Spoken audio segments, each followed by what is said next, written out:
Hello friends, SRS Jain study.com में आपका स्वागत है। सोशियोलॉजी की सीरीज़ को आगे बढ़ाते हुए आज हम हमारे एक इम्पोर्टेंट थिंकर अल्फ्रेड सूट के बारे में डिस्कस करेंगे। ये वीडियो NTA-NET सोशियोलॉजी और सोशियोलॉजी से रिलेटेड अदर एग्ज़ाम के लिए महत्वपूर्ण साबित होगी। आप सभी से रिक्वेस्ट है, प्लीज़ वीडियो को लाइक करें और चैनल को सब्सक्राइब करें। Let's we discuss about important fact Alfred Suits. Alfred Suits का जन्म जो हुआ था 1899 के अंदर हुआ था और इनकी डेथ जो हुई थी 1959 के अंदर हुई थी। और ये ऑस्ट्रिया के जर्मन दार्शनिक थे, मतलब इनका जो जन्म हुआ था ऑस्ट्रिया में हुआ था। और बाद में क्या हुआ, सूट जो है अमेरिका में जाकर बस गए।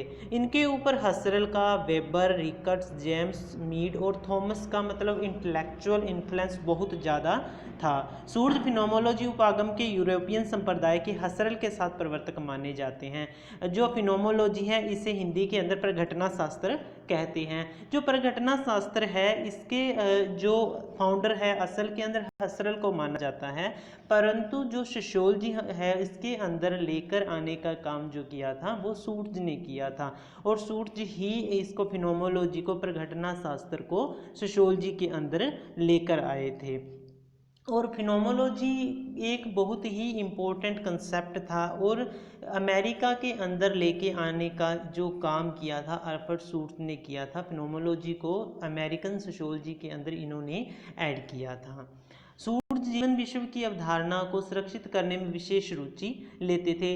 जो सूट है, जो हमारी ज़िंदगी के अंदर हम कहते भी हर रोज़ डेली लाइफ के अंदर जो हम एक्ट करते हैं उनके ऊपर स्टडी करना इनको काफ़ी अच्छा लगता था। और इनकी जो फिलोसफी थी, इनकी जो थिंकिंग थी या इनके जो कंसेप्ट थे उसके अंदर इन्होंने जो स्टडी की, जो एवरीडे लाइफ है उसकी बात इन्होंने की है भी। रोज़ जो हम एक्ट करते हैं उनकी स्टडी की जाए। सूर्य ने वह तरीका खोजने की कोशिश की है जिसमें समाजशास्त्र के अंतर्गत मानवीय क्रिया को वैज्ञानिक माना जाए। इन्होंने जो ह्यूमन बीइंग जो एक्शंस करता है, जो क्रियाएं करता है, उसको वैज्ञानिक साइंटिफिक मानकर चलने की बात इन्होंने की है। इस प्रकार सूर्य मानवीय क्रियाओं के वैज्ञानिक अध्ययन को महत्व प्रदान करते हैं और ये कहते हैं जो मानवीय क्रियाएं हैं उनका हम साइंटिफिक स्टडी करें, इस बात को ये इंपॉर्टेंस देते हैं। सूर्य ने अपने प्रघटना शास्त्र में चेतना के स्थान पर अंतर्व्यक्त इंटरसब्जेक्टिविटी की बात करते हैं। ये जीवन विश्व लाइफ वर्ड की बात करते हैं। हम वे संबंध, वी दे रिलेशनशिप, इनकी बात करते हैं और इनको अपने अध्ययन के वे केंद्र के अंदर मानकर ये इसको चलते हैं और इनकी पूरी की पूरी स्टडी है इनके ऊपर ही डिपेंड है। सूर्य का विश्लेषण का केंद्र दैनिक जीवन विश्व रहा है, मतलब लाइफ वर्ड को ज़्यादा फोकस किया है अपनी स्टडी के अंदर।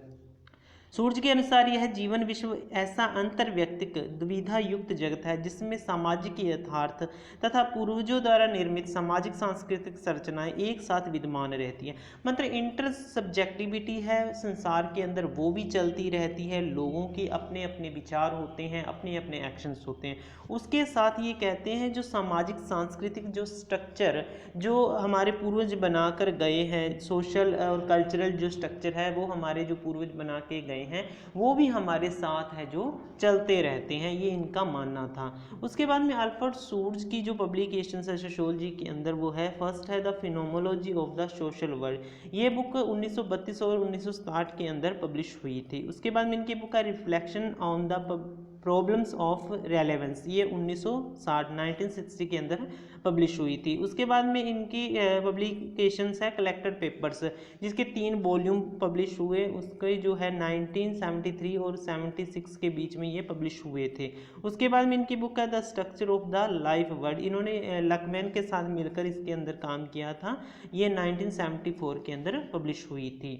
उसके बाद में इनकी जो मेन थ्योरी है वो है क्या असल में, सूर्य ने प्रघटना शास्त्र मीन फिनोमोलॉजी के अंतर्गत लोगों के दैनिक जीवन की परिस्थितियों को अधिक महत्व दिया है।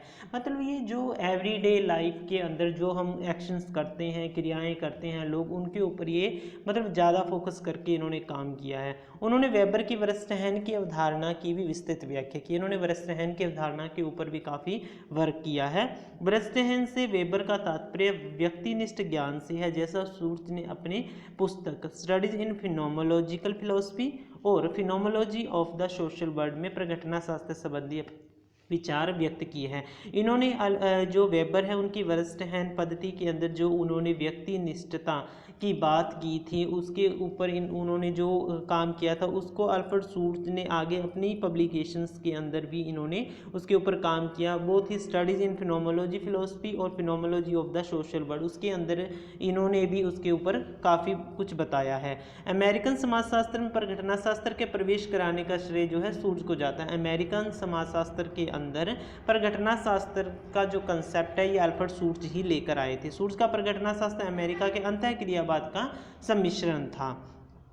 शूर्ट्ज ने सामाजिक संबंधों को महत्व तो दिया किंतु सामाजिक संबंधों की व्याख्या उन्होंने परंपरागत समाजशास्त्रीय आधार के स्थान पर परघटनात्मक आधार पर की है। इन्होंने जो सामाजिक संबंध है, सोशल रिलेशनशिप है, उनकी इन्होंने जो स्टडी की है वो ट्रेडिशनल सोशियोलॉजिकल मेथड के आधार पर की और इन्होंने सारी की सारी जो व्याख्या है वह फिनोमोलॉजी के आधार पर की है। सामाजिक संबंधों के बारे में उन्होंने दो अवधारणाओं को जन्म दिया। अब जो सोशल रिलेशनशिप है उसके अंदर इन्होंने दो बातें कही हैं। उसके अंदर इन्होंने यूनिकनेस और टाइपिफिकेशंस, ये दो कॉन्सेप्ट है जो दिए हैं। समाज में अनेक परिस्थितियां जन्म लेती रहती हैं और कभी कभी एक ही प्रकार की परिस्थितियां जन्म लेती हैं।